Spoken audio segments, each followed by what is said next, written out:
আসসালামু আলাইকুম। কালকের রাত্রে একটা ঘটনা দেখলাম যে গণ অধিকার পরিষদের যে সভাপতি পিপি নুরুল হক নূর, এই ভাইটাকে যেভাবে মারা হলো, আসলে এটা দেখে নিজে আশ্চর্য হয়ে গেলাম যে একটা দেশে, একটা স্বাধীন দেশের একটা স্বাধীন নাগরিককে এইভাবে মারা যায়।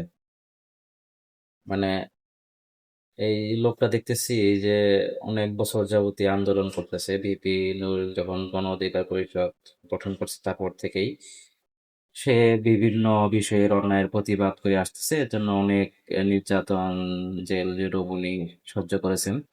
যদিও কিছু কিছু মানুষ ওনার দল সম্পর্কে অনেক নেতিবাচক কথা বলে থাকেন যে চাঁদা টাদা নেয়, এরকম আসলে বাংলাদেশে এটা খুবই দুঃখজনক যে রাজনৈতিক দল হইলেই তাদের বিরুদ্ধে এই চাঁদা নেওয়া এ ধরনের একটা অভিযোগ প্রকাশ্যে হয়ে থাকে।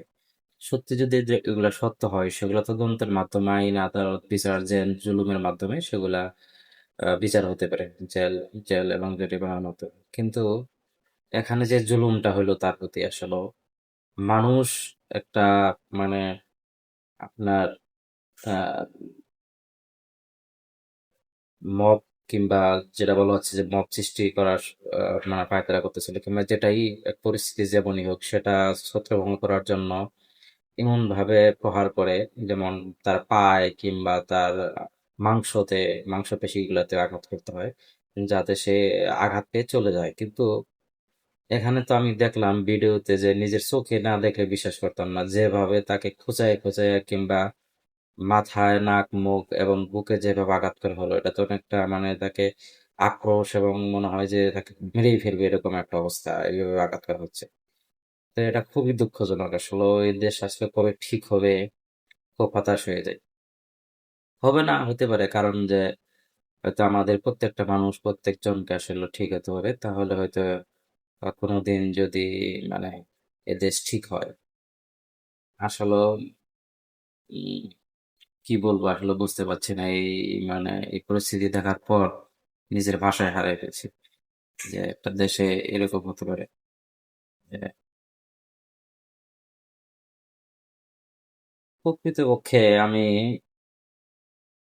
একটা দেখেছিলাম, আপনার ওই ভিডিও, আপনার ওই যে সায়েন্টিফিক তাফসীর জাফরুল্লাহ, নাম কি, ওই যে আমাদের কর্নেল সাহেব জাকারিয়া কামাল, সায়েন্টিফিক তাফসীর, ওনার ওই বক্তব্যগুলো আমি খুব ভালো শুনি। খুব আল্লাহ আল্লাহ তাকে জান্নাত নসিব করুক। অসাধারণ তার জ্ঞান ছিল। তো কোরআন নিয়ে উনি আর অনেক বিশ্লেষণ, অনেক কথা আছে। তো উনি একটা ভিডিওতে বলতেছিলেন যে আসলে গণতন্ত্রই হচ্ছে আসলে ওর সব থেকে পচা জিনিস। তো ওনার বিভিন্ন ধরনের ব্যাখ্যা দিছে, কথাগুলো শুনলাম, শোনার পর মনে হলো যে আরে এইগুলা দেখার পর মনে হয় যে এরকম গণতন্ত্র কি জন্য দরকার বলেন তো। যে এই যে মানুষের জীবনের নিরাপত্তা নাই, মানুষের কথা বলার স্বাধীনতা নাই, তারপরে যেই ক্ষমতা আসে সেই, মানে আসলে তার নিজের ঝুলি ভরা নিয়েই ব্যস্ত থাকে, অন্যায় অবিচারে লিপ্ত হয়ে যায়, মানুষের উপর জুলুম করে। অথচ এর থেকে তো একনায়কতন্ত্র কিংবা রাজতন্ত্র কিংবা সুলতানি আমলের যে ইগুলা, সেগুলো তো অনেক ভালো ছিল। হ্যাঁ, অনেক ভালো। মানে এ ধরনের মানে কোনো ই নেই। আর যে ব্যাপক লুটতরাজ, দুর্নীতি, এগুলো তো বলাই বাহুল্য। মানে মানুষের, মানে অবর্ণনাতে কয়টা বলবো, মানুষের জীবন, সম্পদ, কোনো কিছুর যেন কোনো নিরাপত্তা নেই আসলে। আর দেশের নিরাপত্তার তো কোনো মানে ভ্যালুই, মানে নেই গা। মানে দেশ নিরাপত্তা নিয়ে কেমন মনে হয় ভাবার মতো কোনো লোকই নেই। হয়তো ভাবে সাধারণ জনগণ, যাদের আসলে কিছু করার ক্ষমতা নাই, কিন্তু যাদের ক্ষমতা আছে তারা না কখনো ভাবে বলে মনে হয় না।